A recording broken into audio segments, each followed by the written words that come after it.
சற்று முன் கிடைக்கப்பெற்ற ஒரு மிக மிக முக்கியமான செய்தி ஒன்று வெளியாகி உள்ளது. கிட்டத்தட்ட எடப்பாடி பழனிசாமியின் உடல்நிலை மிக மிக மோசமாக இருப்பதாகவும் கேரளாவில் மருத்துவமனையில் தற்பொழுது அனுமதிக்கப்பட்டிருப்பதாகவும் தகவல்கள் வெளியாகி இருக்கிறது.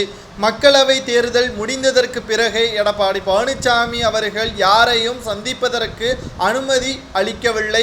தற்பொழுது இந்த மாதம் பிறந்த நாளை கொண்டாடக்கூடிய நிலை உருவாக உள்ள நிலையில் அதற்கு முன்பாக தனது உடல்நிலையை சரி செய்து கொள்வதற்காகவும் அதிக அளவு மூட்டு வலி மற்றும் கால்களில் கடுமையான வலிகள் இருப்பதால் எடப்பாடி பழனிசாமி கேரளாவில் உள்ள தனியார் மருத்துவமனையில் அனுமதிக்கப்பட்டிருப்பதாக செய்திகள் இணையதளங்களில் வெளியாகி பெரும் அதிர்ச்சியை ஏற்படுத்தியிருக்கிறது.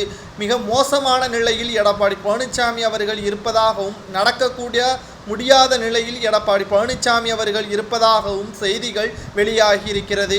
இன்னும் ஒரு சிலர் எடப்பாடி பழனிசாமி அவர்கள் செய்த துரோகத்தின் காரணமாகத்தான் அவருக்கு இந்த நிலைமை இருப்பதாக அரசியல் வட்டாரத்தில் பேசும் பொருளாக மாறியிருக்கிறது. புரட்சி தலைவி ஜெயலலிதா அவர்களுக்கு செய்த துரோகம், சசிகலா, OPS, டிடிவி தினகரனுக்கு செய்த துரோகத்தின் காரணமாகத்தான் பன்னீர்செல்வம் அவர்கள் மனதை உழைக்கக்கூடிய வகையில் எடப்பாடி பழனிசாமி செயல்பட்டதின் காரணமாகத்தான் தற்பொழுது மருத்துவமனையில் அனுமதிக்கப்பட்டிருப்பதாக அதிமுகவின் அரசியல் வட்டாரங்களிலும் பேசும் பொருளாக மாறியிருக்கிறது.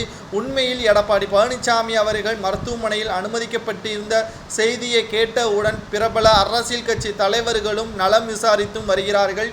கரூர், விழுப்புரம், சேலம் போன்ற மாவட்ட நிர்வாகிகள் எடப்பாடி பழனிசாமியை சந்திப்பதற்கான அனுமதி கிடைத்தும் கடைசி வரைக்கும் அவரை சந்திக்காத நிலையும் ஏற்பட்டிருப்பதால் கேரளாவில் இருந்து எப்பொழுது எடப்பாடி வருவார் என்ற கேள்விகளும் தற்பொழுது எழுப்பப்பட்டு வருகிறது. இந்த நிலையில்தான் எடப்பாடி பழனிசாமி அவர்கள் மருத்துவமனை அனுமதிக்கப்பட்டிருக்கக்கூடிய நிலையில் தலைமை அலுவலகத்தில் போலீஸ் பாதுகாப்பும் குவிக்கப்பட்டிருக்கிறது.